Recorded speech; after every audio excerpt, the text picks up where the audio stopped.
Think हो रही है लाइव। ठीक हो गया जी सर हो आप। गई है। अच्छा, मुझे भी जी बाद में बता। जी जी जी सर। ठीक। जी। मुझे भी बाद में बता दीजिएगा किस तरह लाइव चलें होगा, ठीक है ठीक, ना। चलें ठीक, ओके सर, ओके सर। ठीक। ओके। तो आज करना है हमने, नया एल्गोरिदम करना है विद रिस्पेक्ट टू ग्राफ, और ये है डिजिक्स्ट्रास एल्गोरिदम। ओके। तो सर आपकी स्क्रीन शेयर हो रही शायद। Okay, let me share.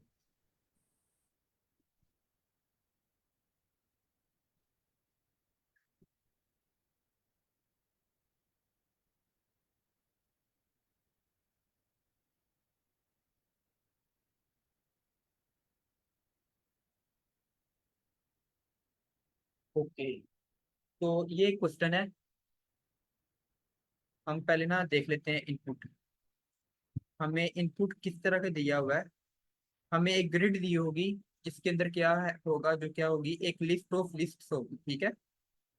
और वो किस तरह रिप्रेजेंट किया जा रहा है यहाँ पे, इस तरह से रिप्रेजेंट किया जा रहा है। और हमें हमने आउटपुट में क्या देना है, एक इंटीजर देना है। तो सबसे पहले पढ़ लेते हैं कि हमें एक n by n integer matrix दी हुई है, ग्रिड इस तरह की, ठीक है, जिसकी हर एक वैल्यू किससे रिप्रेजेंट करती है, एलिवेशन को रिप्रेजेंट करती है। इसे हम बाद में जाके देखते हैं ये एलिवेशन क्या है। The rain starts to fall, ठीक है। अब बारिश होने लगी है, एलिवेशन जो है ना, रेन स्टार्ट्स टू फॉल, बारिश होना शुरू हो गई है। At time T the depth of the water water everywhere is T, you can swim from a sphere to another sphere if and only if the elevation of both the sphere individually are at most t, ठीक है। तो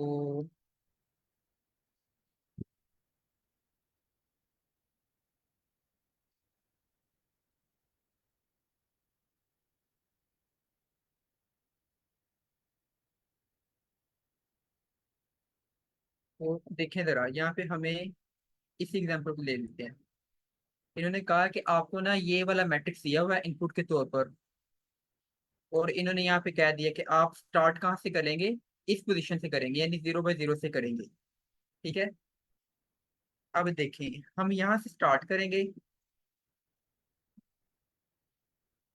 यहाँ से हम start करेंगे, और हमने पहुंचना कहाँ पे है, ये वाले पॉइंट तक पहुंचना है। n-1 रो होगा और n-1 कॉलम होगा, ये भी इन्होंने क्वेश्चन में दिया हुआ है। क्वेश्चन को बाद में दोबारा से पढ़ेंगे। तो हम इस वाले पॉइंट पर हैं, और हमने इस पॉइंट पर पहुंचना है, ठीक है। अब उन्होंने शर्त क्या दी हुई है कि हम जो ना, एक एक ब्लॉक से दूसरे ब्लॉक तक हम से एक ब्लॉक से दूसरे ब्लॉक तक हम किस तरह मूव कर सकते हैं। हम उसी वक्त मूव कर सकते हैं जब उन दोनों का एलिवेशन पॉइंट या तो सेम हो या एटमोस्ट टी हो, ठीक है। देखिए, अभी हमने ये 0 से शुरू किया ना, हम ना तो यहाँ पे मूव कर सकते हैं, ना हम यहाँ पे मूव कर सकते हैं। वो इसलिए क्योंकि जो ये 0 है ना, 0, अगर हम यहाँ पे खड़े हुए हैं ना, यहाँ पे अगर हम मूव करना चाह रहे हैं, यहाँ पे अगर हम आने का इरादा कर रहे हैं, तो ये जो 0 है ना, ये 0 छोटा है 1 से, ठीक है। हम तब ही 1 पे मूव हो सकते हैं, इस ब्लॉक पे मूव हो सकते हैं, जब हमारा जो पीछे हो ना, जो पीछे वाला ब्लॉक हो, उसका उसकी वैल्यू या तो 1 हो या 1 से ज्यादा हो, तो फिर ही हम यहाँ पे मूव कर सकते हैं, ठीक है। सिमिलरली ना तो हम यहाँ पे मूव कर सकते हैं, क्योंकि ये जो 0 है वो 24 से छोटा है, ठीक है। तो उन्होंने हमें बता दिया कि हम एक ब्लॉक से दूसरे ब्लॉक तक उसी वक्त मूव कर सकते हैं जबकि हमारा एलिवेशन पॉइंट जो हो, वो ज्यादा से ज्यादा, उसकी वैल्यू ज्यादा से ज्यादा टी हो। आसान लफ्जों में इसका यही मतलब है कि जो हमारी वैल्यू हो ना, वो या तो एटमोस का मतलब है ग्रेटर देन और इक्वल टू, ठीक है। एटमोस का मतलब क्या होता है, greater than equal to. Question में एटमोस दिया ना उन्होंने, तो एटमोस का मतलब होता है ग्रेटर देन और इक्वल टू। तो ये जो हमारी वैल्यू है ना, वो वैल्यू हमारी बराबर होनी चाहिए या उससे बड़ी होनी चाहिए, फिर ये मूव कर सकते हैं।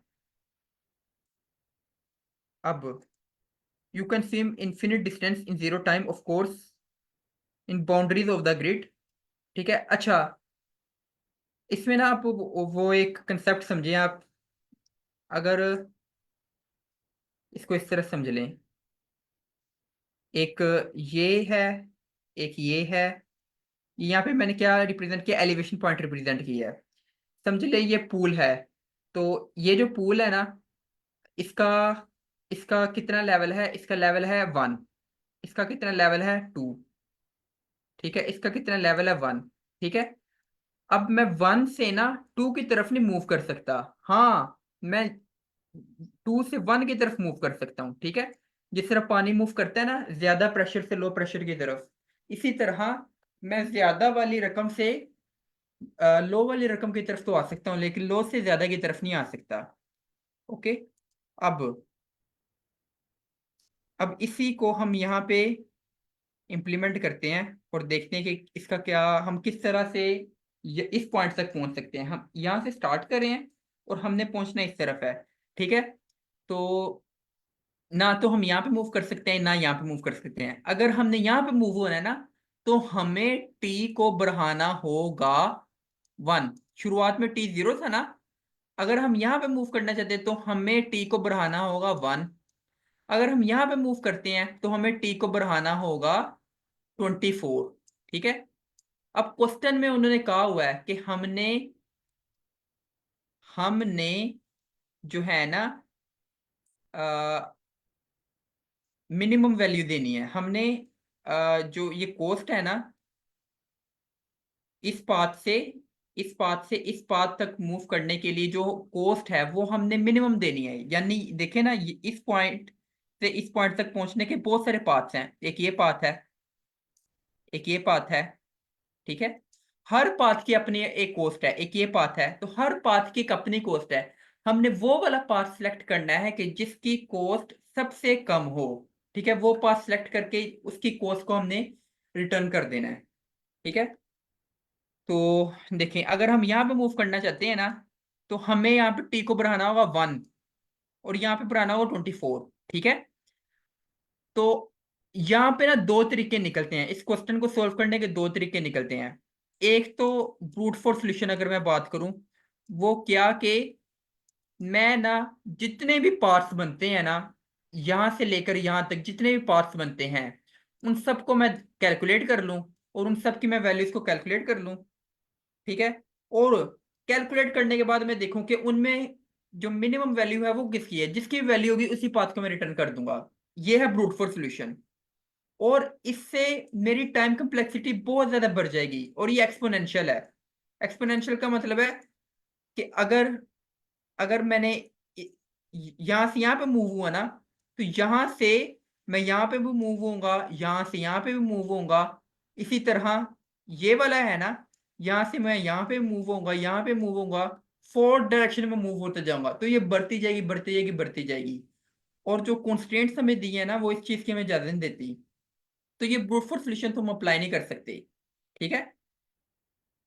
अब जो दूसरा एल्गोरिदम है ना, वो क्या है, जिक्सराज एल्गोरिदम, ठीक है। और उसका एक दूसरा नाम भी है सिंपल। वो क्या है, शॉर्टेस्ट शॉर्टेस्ट डिस्टेंस कैलकुलेट, ठीक है। दो पाथ्स, दो नोड्स के दरमियान अगर हमने शॉर्टेस्ट डिस्टेंस फाइंड करना है ना, तो उसके लिए हम इस एल्गोरिदम को यूज करेंगे। अच्छा, अब ये एल्गोरिदम कहता क्या है, ये एल्गोरिदम कहता है कि ये ना असल में ये जो एल्गोरिदम है, ये कौन सी अप्रोच पर चलता है, ग्रेडी अप्रोच पर चलता है।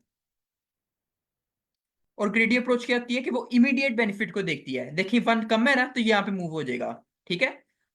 और चूंकि हो सकता है कि ये वाला जो पाथ हो ये ज्यादा एफिशिएंट हो, तो इसलिए हमें इसका कोड भी रखना होगा। उसके लिए हम क्या करेंगे, एक प्रायोरिटी क्यू बना लेंगे। और प्रायोरिटी क्यू को आपको पता है क्या होती है। प्रायोरिटी क्यू में जो मिनिमम वैल्यूज होती है ना, वो ऑटोमेटिकली सॉर्ट होती रहती हैं। और वो फ्रंट पर आती रहती हैं, ठीक है। तो प्रायोरिटी क्यू इस तरह काम करती है, ठीक है। तो ये वाली जो होगा ना, ये वाला नोड, इसको हमने अपनी प्रायोरिटी क्यू के अंदर पुट कर देना है और हम आगे से आगे मूव करते रहेंगे, ठीक है। अब हम 1 पे मूव हुए ना, 1 से दोबारा हम देखेंगे ये 2 है, ये 23 है।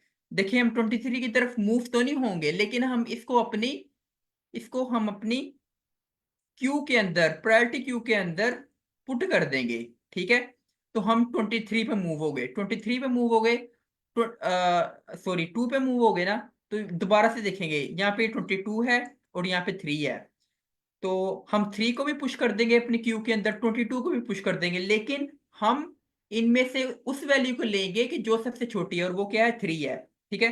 फिर दोबारा से 3 से हम आगे जाएंगे, 4 आएगा, ठीक है। तो इस तरह हम चलते जाएंगे चलते जाएंगे। फर्ज कर लें, फर्ज कर लेते हैं कि यहाँ पे जो है ना, यहाँ पे ना 4 की जगह क्या है, 29 है, ठीक है। तो अब इस केस में हमारा ये क्या बनेगा, इस केस में अब ये देखेगा कि यहाँ पे 29 है और यहाँ पे 21 है, ठीक है। और यहाँ पे भी देख लेते हैं, यहाँ पे भी 28 है, फर्ज कर लें, ठीक है। एक सिनेरियो समझाने के लिए मैं बात कर रहा हूँ। यहाँ पे 29 28 है। अब ये देखेगा कि जो मैंने अपनी क्यू के अंदर स्टोर किया है ना, उनमें सबसे मिनिमम वैल्यू कौन सी है। तो अब ये देखेगा उन सब पे मिनिमम वैल्यू कौन सी, ये 22 है, ये वाली है, ठीक है। और वो ऑटोमेटिकली सॉर्ट होके 22 जो है वो हमारी वैल्यू यहाँ पे आ जाएगी ऑटोमेटिकली। और जब हम पॉप करेंगे ना, तो ऑटोमेटिकली यही वाली वैल्यू हमारे पास आ जाएगी, ठीक है। तो वो हम ऑटोमेटिकली हमारा ये वाला पाथ सिलेक्ट हो जाएगा, ठीक है। वो हम सारा कोऑर्डिनेट्स वगैरह देंगे उसके साथ, और उसकी कॉस्ट भी देंगे। तो ऑटोमेटिकली हम यहाँ पे आ जाएंगे, ठीक है। यहाँ से भी हम इस तरह यहाँ पे मूव करेंगे, यहाँ पे मूव करेंगे। तो अभी 14 छोटा है, हम यहाँ पे मूव हो जाएंगे। हम 21 को भी पुट कर देंगे, 14 को भी इसके अंदर पुट कर देंगे। और क्योंकि 14 छोटा है, वो उसकी प्रायोरिटी क्यू के सबसे आगे आ जाएगा। तो हम प्रायोरिटी क्यू को दोबारा से पॉप करेंगे और 14 पे आ जाएंगे, ठीक है। 14 से फिर यहाँ पे 15 है और यहाँ पे 18 है, 15 छोटा है। तो प्रायोरिटी क्यू में 15 को भी और 18 को भी पुट कर देंगे, 15 को पॉप कर लेंगे और यहाँ पे हम मूव हो जाएंगे, ठीक है। तो इस तरह से चलता जाएगा चलता जाएगा, आखिर तक हम यहाँ पे जब पहुंच जाएंगे ना, तो एक हम यहाँ पे लूप लगा देंगे कि जब हमारे कोऑर्डिनेट्स इसके बराबर हो जाएं, तो हम वो वाला रिटर्न करा देंगे, अपना टाइम रिटर्न करा देंगे, ठीक है। तो ये था एक हाई लेवल ओवरव्यू जिग्सराज एल्गोरिथम का। अब अब यहाँ पे हम देखते हैं कि हमने यहाँ पे क्या क्या चीजें यूज की हुई हैं। यहाँ पे हमने, अभी मैं आपको ना, ये जो क्वेश्चन है इसको मैं आपको अ, जल्दी में समझाऊंगा, क्योंकि इसके बाद हमने स्लाइड्स में भी आना है। तो यहाँ पे हमने देखें क्या किया है। हमें चूंकि एक प्रायोरिटी क्यों चाहिए ना, तो मैंने यहाँ पे एक लिख दिया, हमें चाहिए एक IORITY प्रायोरिटी क्यू चाहिए हमें एक, ठीक है। एक ये हो गया, प्रायोरिटी क्यू चाहिए ना। और उस प्रायोरिटी क्यू पर हमने लूप चलानी है जब तक कि वो एम्प्टी नहीं हो जाती, ठीक है। यहाँ पे एक हम लूप चलाएंगे प्रायोरिटी क्यू पर, और उसको तब तक चलाते जाएंगे जब तक कि हमारी प्रायोरिटी क्यू एम्प्टी नहीं होगी, ठीक है। तो वो हर दफा जो मिनिमम वैल्यू होगी उसको पॉप करती रहेगी करती रहेगी। जो भी मिनिमम वैल्यू आएगी ना, उसको ये पॉप करेगी। पॉप करने के बाद जिस तरह मैंने आपको बताया, वो उस तरह मूव करती रहेगी। और एट द एंड जब हम यहाँ पे मूव हो जाएंगे ना 6 पे, तो यहाँ पे जब मूव हो जाएंगे ना, तो वो ही हमारा आंसर होगा, ठीक है। तो उन्होंने हमें बताया हुआ कि हम कौन कौन सी डायरेक्शन में मूव हो सकते हैं। हम मूव हो सकते हैं फोर डायरेक्शनल में, फोर डायरेक्शनल में मूव हो सकते हैं। फोर डायरेक्शन का क्या मतलब हुआ, ऊपर नीचे दाएं बाएं। तो चूंकि हमें डायरेक्शन के लिए भी चाहिए ना, बजाय कि हम इसके अंदर एक वो क्रिएट करें और वो देखें, तो यहाँ पे हम एक सिंपल सी वो क्रिएट कर लेंगे, डायरेक्शन एरे क्रिएट कर लेंगे, ठीक है।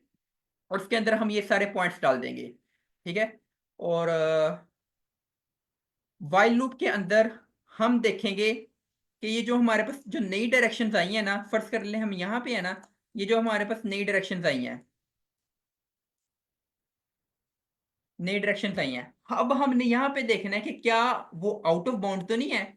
जैसे इस केस में ये वाली जो डायरेक्शन होगी ये आउट ऑफ बाउंड होगी, इस वाले केस में ये वाली और ये वाली डायरेक्शन आउट ऑफ बाउंड होगी। ठीक है, तो हमने यहाँ पे एक चेक लगा देना, और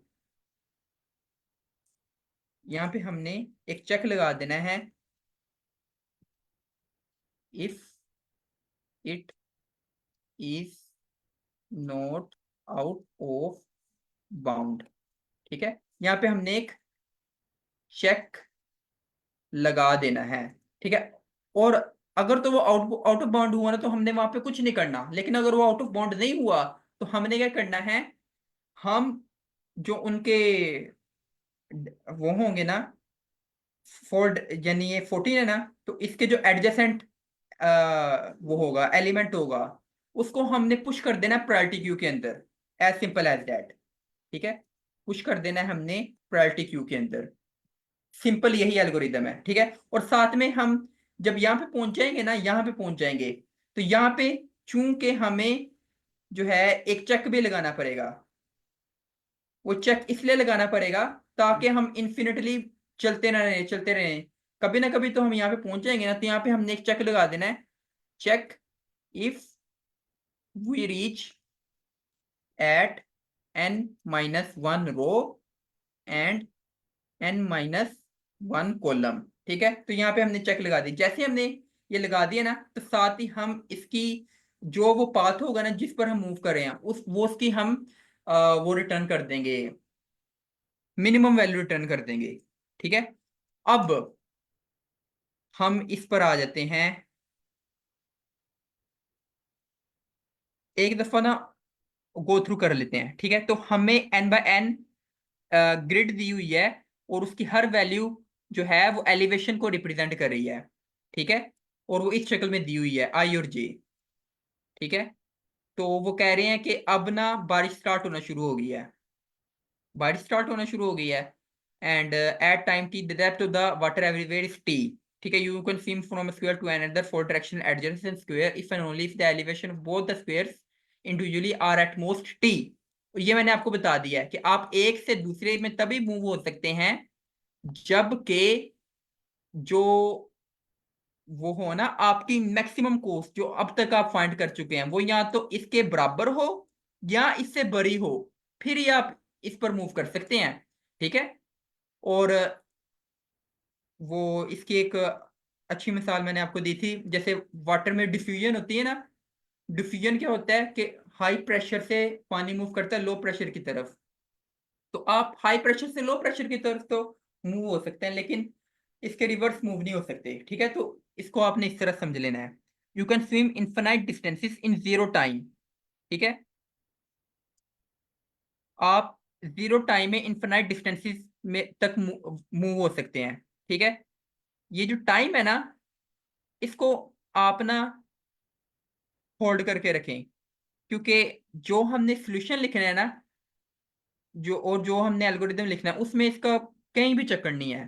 ठीक है, of course you must stay with in the boundaries of the grid, और बाउंड्रीज का भी हमने यहाँ पे चेक लगा दिया। ठीक है, return the least time until you can reach the bottom right square. Bottom right square का क्या मतलब है, ये वाला पॉइंट, और उसको उसकी क्या वैल्यू होती है, n-1 n-1, यानी रो भी उसका n-1 हो, ये 0 1 है और ये भी 0 1 है। ठीक है, टोटल इसकी लेंथ क्या है, 2 है ना, तो 2-1 1, n-1 क्या बना है यहाँ पे, n-1 यहाँ पे क्या बना 1।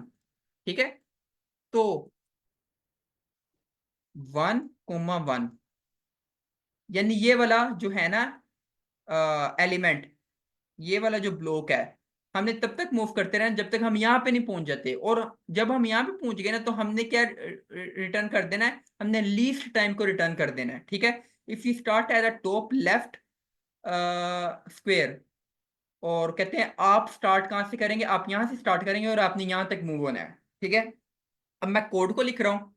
ठीक है, उससे आपका ये जो है, जो ना ये स्टेटमेंट आपको मुकम्मल तौर पर समझ नहीं आई होगी, लेकिन जब मैं कोड को लिखूंगा ना, और उसके बाद मैं साथ साथ इसे मजीद समझाता जाऊंगा। ठीक है, तो ये मैंने इसका बता दिया था आपको। तो हमें एक डायरेक्शन चाहिए, ये चीजें चाहिए, तो इनको हम बना लेते हैं।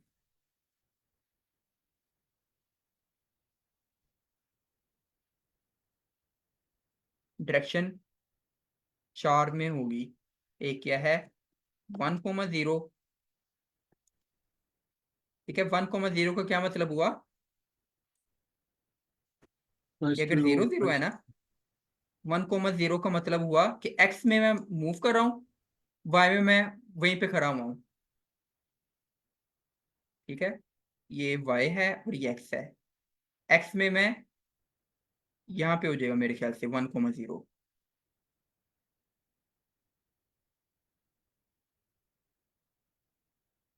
ये 0 1 है, ये वाला पॉइंट। ये क्या है, ये 1 0 है, -1 0 है, 0 -1 है। ठीक है, तो ये चार तरह के डायरेक्शन है। इनको मैंने बना लेना है यहाँ पे। ठीक है,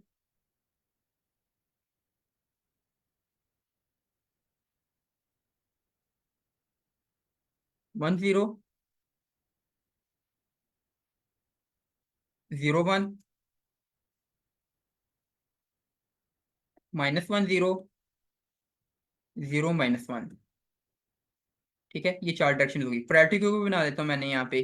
चूंकि मुझे मिनिमम चाहिए ना, तो मैं इसका नाम भी इसी तरह से रखूंगा, मिन एच। ओके, ये हमने बना ली। अब हमने लूप चलानी है इस पर।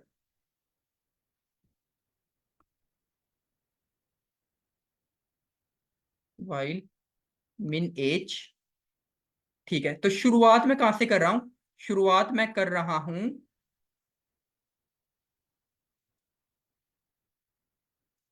शुरुआत मैं कर रहा हूं, यहां से कर रहा हूं ना।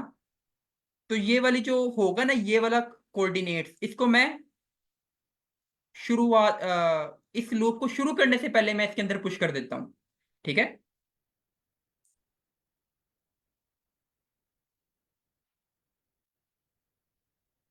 मिनिमम एज जो है, इसके अंदर हमने क्या स्टोर कराना है? इसके अंदर एक तो हमने स्टोर कराना है टाइम। टाइम को अगर मैं यहाँ पे डिफाइन करूँ ना, तो इसका क्या मतलब है यहाँ पे? Maximum cost. ठीक है, क्योंकि हमने हर पाथ की हमने मैक्सिमम कॉस्ट फाइंड करनी है। हर पाथ की हमने कॉस्ट फाइंड करनी है। और जो भी हम कॉस्ट फाइंड करेंगे ना, उनमें जो मिनिमम वैल्यू होगी वही हमने रिटर्न कर देनी है। ठीक है, इसमें देखें जरा, इसकी कॉस्ट क्या है भला? फर्ज कर लें, कि हमें इस तरह का दिया हुआ है, 0 2 1 0 1 2। ठीक है, तो इस तरह का हमें ग्राफ दिया हुआ है। तो पाथ कौन से बनते हैं? एक ये पाथ है और एक ये पाथ है। तो इसमें जो मैक्सिमम वैल्यू है ना, वो क्या आ रही है? 2 आ रही है ना। तो इस पाथ की कॉस्ट भी 2 ही होगी। ठीक है, अगर मैं इस पाथ की बात करूं, तो इसमें जो मैक्सिमम वैल्यू मैं फेस कर रहा हूं वो 1 है, तो इसकी मैक्सिमम वैल्यू भी 1 ही होगी। ठीक है, तो मुझे दो वैल्यूज फाइंड हुई हैं, एक 2 और एक 1। लेकिन उन्होंने क्वेश्चन के अंदर हमें एक्सप्लिसिटली कहा हुआ है कि हमने मिनिमम वैल्यू को रिटर्न करना है, तो इसलिए मैं ये वाली वैल्यू को रिटर्न करा दूंगा। ठीक है, तो शुरुआत में मैं इसके अंदर क्या क्या चीजें पॉपुलेट करूंगा? मैं पॉपुलेट करूंगा टाइम, जो कि क्या होगी? कॉस्ट होगी असल में इसकी। एक टाइम में करूंगा, एक रो को करूंगा और एक कॉलम को करूंगा। ठीक है, तो शुरुआत में तो ये वाला है ना,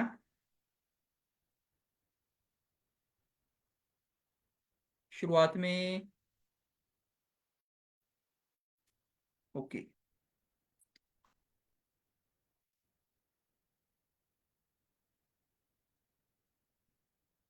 टाइम इसका क्या है भला? 0। नहीं नहीं, 0 नहीं होगा। जो ये वैल्यू है ना, यही इसका टाइम है। और वो किस तरह मैं एक्सेस कर सकता हूँ? Grid, grid 0 of 0। ठीक है, जो भी वैल्यू है यही उसका टाइम है, या यही उसकी कॉस्ट है फिलहाल। और इसके कोऑर्डिनेट्स शुरुआत में क्या है, 0 और 0, रो भी इसका 0 है और कॉलम भी इसका 0 है। ओके, तो शुरुआत में ये है ना, तो मैंने इस पर लूप चलाई, जब तक ये खाली नहीं हो तब तक मैं इसको लूप चलाता रहता हूँ। और यहाँ पे जो है मैंने पॉप कर लेना है, इसको बोला पॉप हीप, जो भी इसके अंदर मिनिमम वैल्यू होगी ना उसको मैं पॉप कर लूंगा, इसके जरिए से पॉप कर लिया। और उसके अंदर क्या क्या चीजें हैं, टी से मैं टाइम को, आर से रो को, और सी से मैं कॉलम को, इस तरह मैं एक्सेस कर लूंगा। ठीक है, ये मैंने एक्सेस कर ली इसके अंदर। अब अब मैं क्या करूंगा, अब मैं देखूंगा, जब मैं इस पर आ गया ना, तो अब मैं जितने भी चार डायरेक्शन होंगे ना उन पर मैं मूव हो जाऊंगा। तो उसके लिए मैंने ये डायरेक्शन पहले ही मैंने क्रिएट कर ली थी, तो मैं यहाँ पे एक लूप चला दूंगा। और लूप चलाऊंगा, और इसके अंदर दो वैल्यू देना है, ये पहली वाली रो है, दूसरी कॉलम है। ठीक है, इन डायरेक्शंस।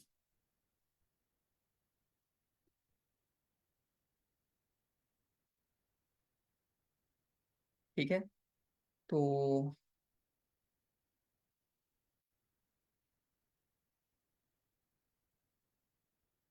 ठीक है ना, तो चार दफा ये मूव होगी, हर एक नोड के लिए चार दफा मूव होगी। और चारों दफा हम जब हम यहाँ पे आएंगे ना, तो इसके अंदर हम क्या करेंगे, ये वाला जो वैल्यू होगी ना इसको ये अपने रोज और कॉलम्स के अंदर ऐड कर देंगे यहाँ पर।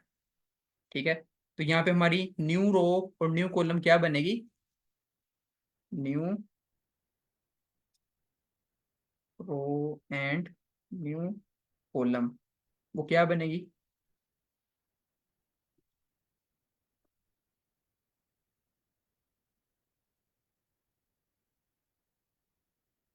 वो ये बन जाएगी। ठीक है, अब मैंने यहाँ पे चेक कर लेना कि क्या वो जो मैंने अभी किया है, क्या वो आउट ऑफ बाउंड तो नहीं है। तो उसके लिए मैं चेक लगाऊंगा कि जो मेरी न्यू आर है वो जीरो से छोटी, अगर जीरो से छोटी उसका मतलब फिर भी आउट ऑफ बाउंड हुई। या जो मेरी न्यू आर है वो बड़ी या बराबर तो नहीं, किसके भला, इसका जो साइज है उसको मैं ऊपर गेन कर लेता हूँ, एक्सेस कर लेता हूँ। ठीक है, लेंथ ऑफ ग्रिड, इसको मैंने कह दिया एन से। ठीक है, यही इसका साइज है। ना ना तो ये जीरो से छोटी होनी चाहिए, ना ये उससे छोटी होनी चाहिए। ठीक है, तो ये मैंने रो को यहाँ पे कर लिया, इसी तरह मैं कॉलम को भी कर लेता हूँ।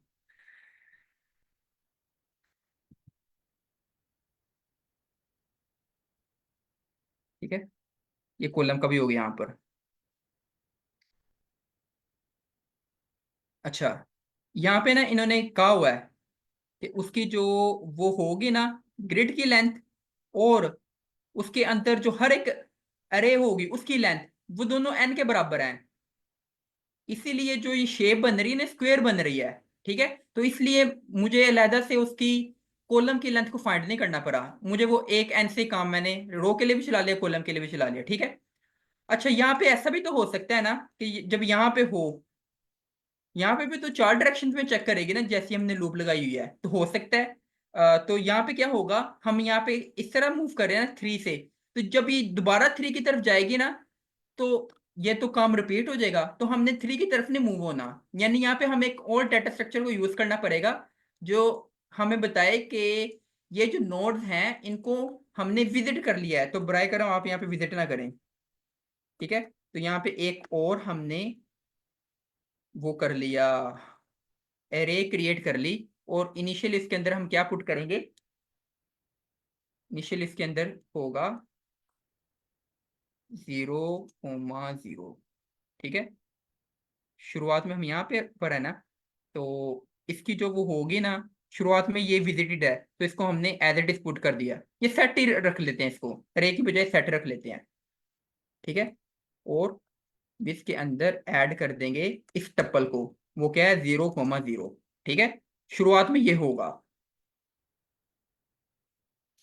हमने आउट ऑफ बाउंड को भी चेक कर लिया, और साथ में हमने ये भी देखना है कि यार ये वाला जो न्यू रो और न्यू कॉलम है ना, ये जो है ये हमारी विजिट के अंदर तो नहीं है। अगर ये हमारी विजिट के अंदर है ना, तो सिंपली हमने क्या करना है, कंटिन्यू। देखें, या तो वो आउट ऑफ बाउंड आ रहा है, या वो हमारी, हम उसको पहले विजिट कर चुके हैं, तो कोई जवाब ही नहीं बनता कि हम उसको विजिट करें दोबारा से, इसलिए मैंने यहाँ पे कुछ नहीं करना। ठीक है, और अगर वो आउट ऑफ बाउंड नहीं है, तो फिर मैं सबसे पहला क्या काम करूंगा, मैं उसको अपनी विजिट के अंदर जो वो मेरा है ना नया वाला, उसको मैं अपनी विजिट सेट के अंदर पुट कर दूंगा। पहला तो काम मैं ये करूंगा, और दूसरा ये करूंगा कि जो वो मेरी मिनिमम है थी ना, मिनिमम एज क्या था, हीप क्यू था ना, हीप क्यू के अंदर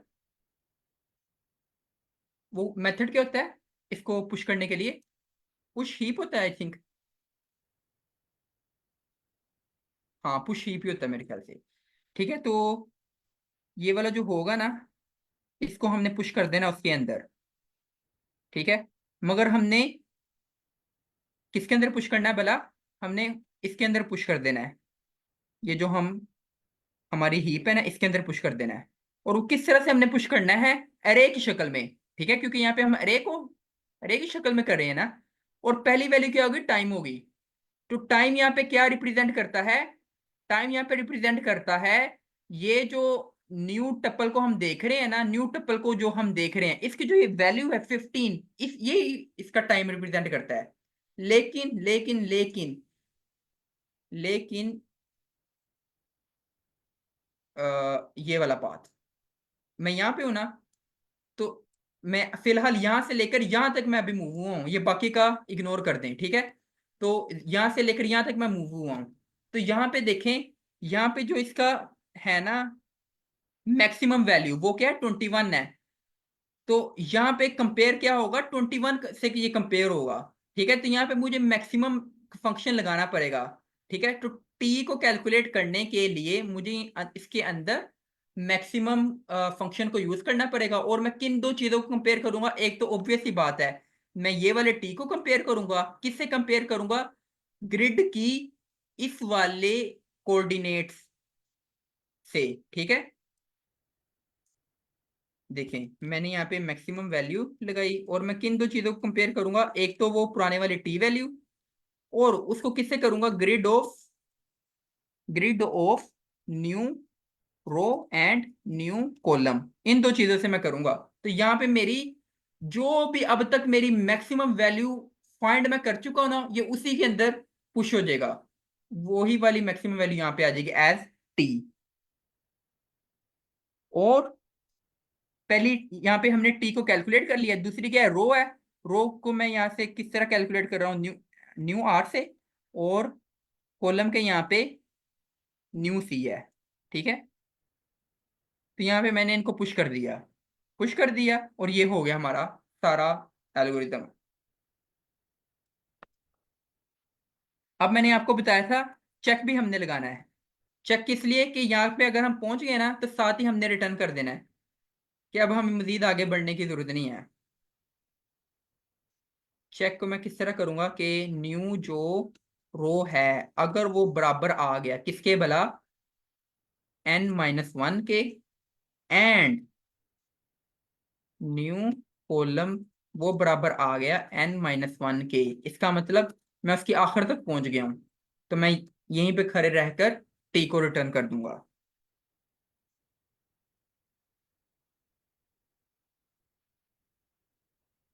ठीक है, तो ये था हमारा एल्गोरिदम, इसको रन करते हैं हम, इसके बाद हम स्लाइड्स पर आते हैं। उसके अंदर मैंने प्योरली बताया हुआ है जो ये एल्गोरिदम है ना, जिक्सराज एल्गोरिदम, उस पर को हम मजीद डिस्कस करेंगे, 20 मिनट्स हैं अभी हमारे पास। तो क्या कह रहा है, हीप इज नॉट डिफाइंड। अरे लाइब्रेरी नहीं कोड करनी जो ऊपर करते नहीं हैं। नहीं, हीप क्यों है ना इसका लाइब्रेरी का नाम। और ठीक है। हीप क्यों है इसका नाम। ठीक है, और भी मैंने कहीं किया है। हाँ,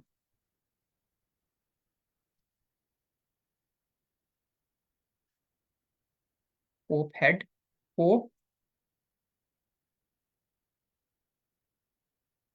क्या मेथड है उसे पोप करने के लिए, क्या मेथड है।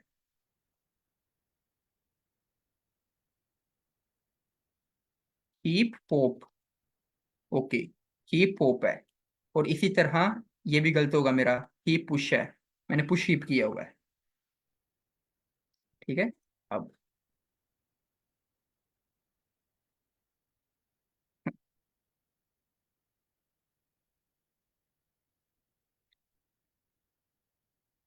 List object is not callable.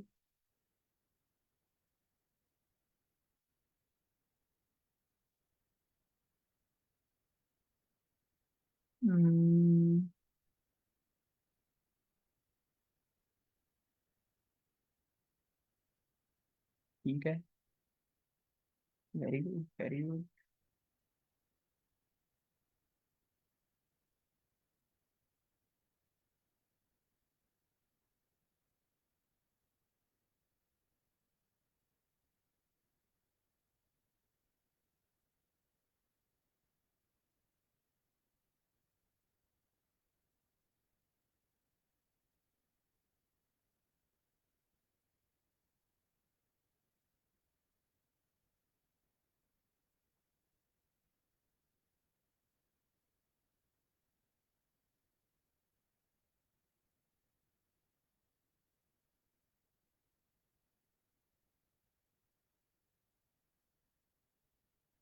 हम्म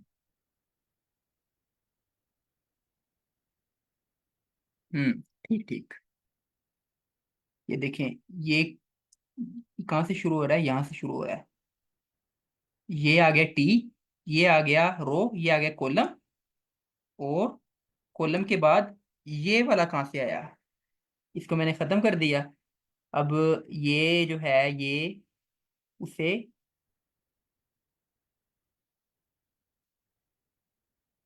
ये यहाँ पे आना था, ये जो भी मैंने खत्म किया है ना, यहाँ पे।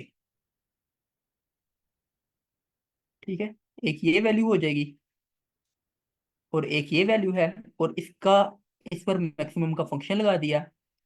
फिर इसी तरह और ये ग्रेड न्यू आर इसके और अंदर मैंने, न्यू सी इसको आपने लिस्ट में पास करना है।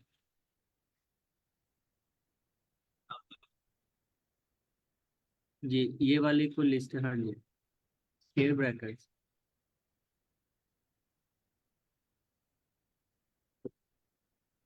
और जी ठीक है। अब रन करके देखेंगे।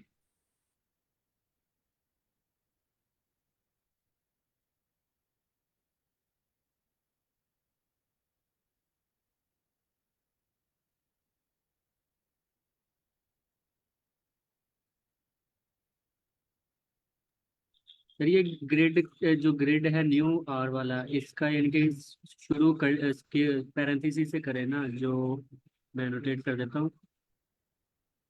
हाँ मेरा, हाँ जी, ये आपका जो कर्सर ब्लिंक कर रहा है ना, ग्रिड जहाँ लिखा है उसके पास है।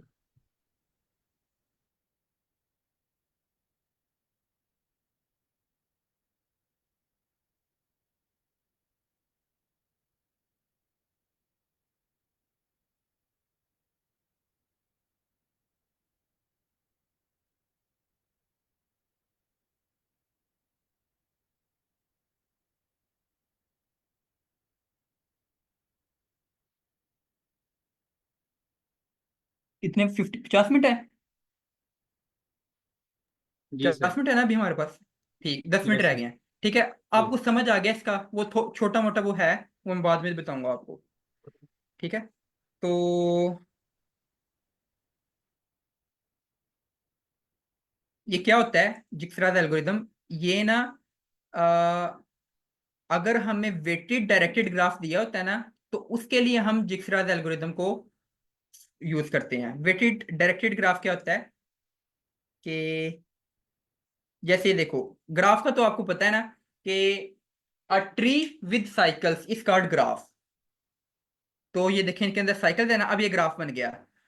अब वेटेड ग्राफ वो होता है कि जिसके जो एजेस हो ना, दो नोड्स एक नोड से दूसरे नोड तक जाने के लिए एक कॉस्ट दी हो, हर एज की एक कीमत हो। तो ये जो कीमत है ना, इसको कहते हैं वेट। तो इस वजह से इस जो ग्राफ होता है ना, इसको कहते हैं हम वेटेड डायरेक्टेड ग्राफ। ठीक है। और पहले नंबर पर तो एक तो ये यूज होता है वेटेड के लिए, और एक ये यूज होता है डायरेक्टेड के लिए। ठीक है। वेटेड का मतलब आपको पता चल गया कि उसकी जो एज होगी ना, उसकी कॉस्ट होगी, यानी एक नोड से दूसरे नोड तक जाने के लिए उसकी कोई ना कोई कॉस्ट होगी। और डायरेक्टेड का क्या मतलब होता है कि वो एक ही डायरेक्शन में मूव होते हैं, यहां से यहाँ पे मूव होंगे, वापस इस तरफ नहीं आएंगे। ठीक है। तो ये इसका मतलब हुआ। तो उनमें हम जिग्सराज एल्गोरिथम को यूज करते हैं। तो अब देखें, मैंने मैंने इस ए से मैंने इस ए से पहुंचना है, फर्ज कर लें ई की तरफ। तो मैं क्या करूंगा, मैं जितने भी पाथ है मैं देखूंगा। तो ये देखो, इसका 2 है, इसका 1 है, इसका 4 है। तो 1 का मैं इस तरफ आ गया, मैं इस तरफ आ जाऊंगा। अब मैं दोबारा देखूंगा, इसका 2 है, इसका 3 है, इसका 4 है, इसका 2 है, कम है, मैं इस तरफ आ जाऊंगा। ठीक है। अब देखो, इसका क्या बन रहा है, 3 बन रहा है ना, इसका 3 बन रहा है ओवरऑल। मगर चूंकि मैं प्रायोरिटी क्यू को मेंटेन करके रखूंगा, और प्रायोरिटी क्यू के अंदर जो भी मिनिमम वैल्यू होगी ना, वो सबसे पहले आ जाएगी। तो मुझे पता चल जाएगा कि ये जो है, ये वाला पाथ ऑप्टिमाइज्ड नहीं है। तो इसलिए मैं वापस से मूव हो जाऊंगा इस पाथ की तरफ। इस पाथ में क्या है, ये 2 है। तो 2 है ना, तो ये 2 अब हमारी मैक्सिमम कॉस्ट बन गई। ठीक है। अब यहाँ पे क्या है, ये 3 बन रहा है, और यहाँ पे 10 बन रहा है। अब देखें, यहाँ पे ये ओवरऑल 3 बन रहा था, और यहाँ पे अब ये, अगर मैं इस पाथ पे जाऊँ तो 5 बन रहा हूँ, यहाँ पे इस पाथ पे जाऊँ 12 बन रहा है। ठीक है। चूंकि मैं, मेरा जो रिकॉर्ड होगा, मैं उसके अपनी प्रायोरिटी क्यू के अंदर मैं इनका भी रिकॉर्ड रखूंगा। तो इसलिए मैं दोबारा से इसको छोड़ के मैं दोबारा से इसकी तरफ मूव हो जाऊंगा। और मेरा जो होगा, जब मैं ए टू ई का जो वैल्यू आएगी, पोस्ट आएगी, वो 3 को मैं रिटर्न करा दूंगा। ठीक है।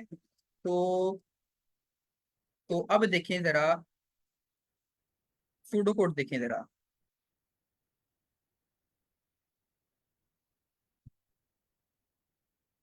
ये सारा डिस्कस करना था, नो प्रॉब्लम।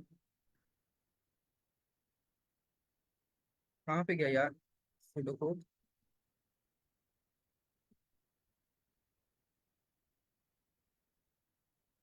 ये है। स्लाइड नंबर 8 थी, आई थिंक 5 सही। ये देखिए, तो ये एक फंक्शन है, ग्राफ है, और ये सोर्स है। सोर्स का मतलब कि जहाँ से हम स्टार्ट कर रहे हैं।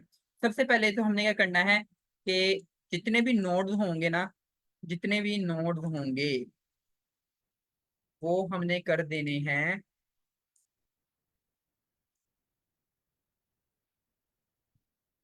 उन सबको मैंने इन्फिनिटी कर देना है। 5 मिनट रह गए हमारे पास, इन्फिनिटी कर देना है। और जितने भी नोड्स होंगे, सोर्स से लेकर बाकी जितने भी नोड्स हैं, उनको मैंने अपने प्रायोरिटी क्यू के अंदर, या डिस्टेंस जो है मेरा वेरिएबल, उसके अंदर मैंने इसको क्या कर देना, इन्फिनिटी। ठीक है।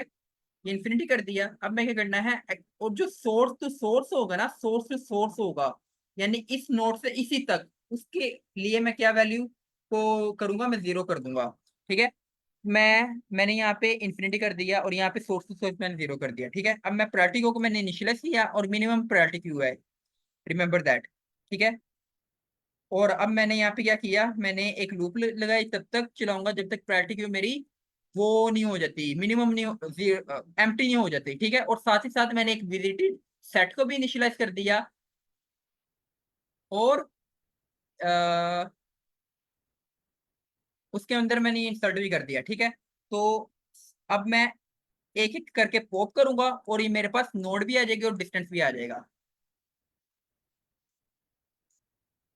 ठीक है, तो देखिए वही कुछ है जो हमने अभी पढ़ा है, लेकिन जो ये मेरा एल्गोरिदम था ना, ये मॉडिफाइड था। मॉडिफाइड इसलिए था, मॉडिफाइड इसलिए था क्योंकि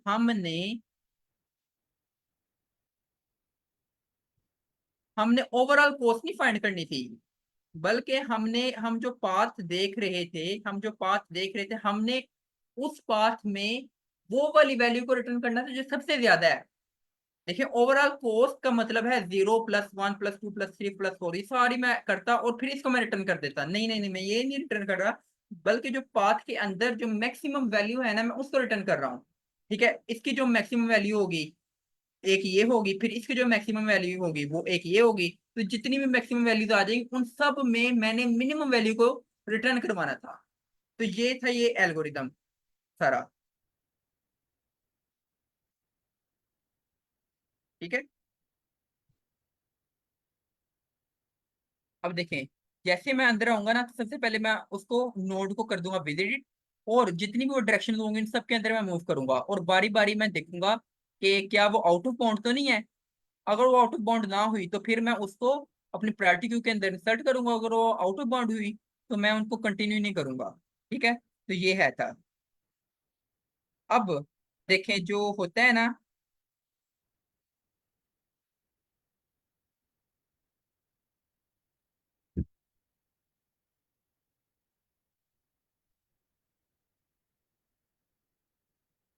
ओके ये वाला बात, ये ग्रेडी एल्गोरिदम होता है। ग्रेडी का मतलब क्या होता है कि वो इमीडिएट बेनिफिट को देख रहा होता है, वो ये नहीं देख रहा था कि वो सारे पहले पाथ्स को देखे और फिर उनमें उनका उनको कंपेयर करे। नहीं नहीं नहीं, ऐसा नहीं करता, बल्कि ये अ, देखता है कि मुझे अगले नोड तक पहुंचने के लिए जो मुझे इमीडिएट बेनिफिट हो रहा है ना, कि कम से कम मुझे वैल्यू हो रही है, बस एक उसको खातिर खा रखता है और उसी की बुनियाद पर फैसले करता है। ठीक है, locally optimal optimal does not always mean globally optimal. इसका यही मतलब हुआ कि जो हुआ ना, चूंकि ग्रेडिंग अप्रोच को हम यूज कर रहे हैं ना, तो उसका मतलब हो सकता है कि हमें वापस से बैक ट्रैक करना पड़े। ठीक है, और it is correct because it maintains the following two properties. The current cost recorded is the lowest cost होती है। ठीक है, और ये सोर्स टू वर्टेक्स तक होती है। और इसके अंदर दूसरी चीज हम क्या मेंटेन करते हैं, जो रिकॉर्डेड डिस्टेंस होता है ना, वही इसका शॉर्टेस्ट पाथ एल्गोरिदम यूज होता है। अब जो गूगल का मैप्स है ना, इसके अंदर ये एल्गोरिदम यूज होता है। गूगल के मैप जो लोड करते हैं ना, तो साथ ही जो है ना, वो जितने भी एल्गोरिदम होते हैं उनमें देखता है कि ग्रिडी अप्रोच को यूज करता है, और साथ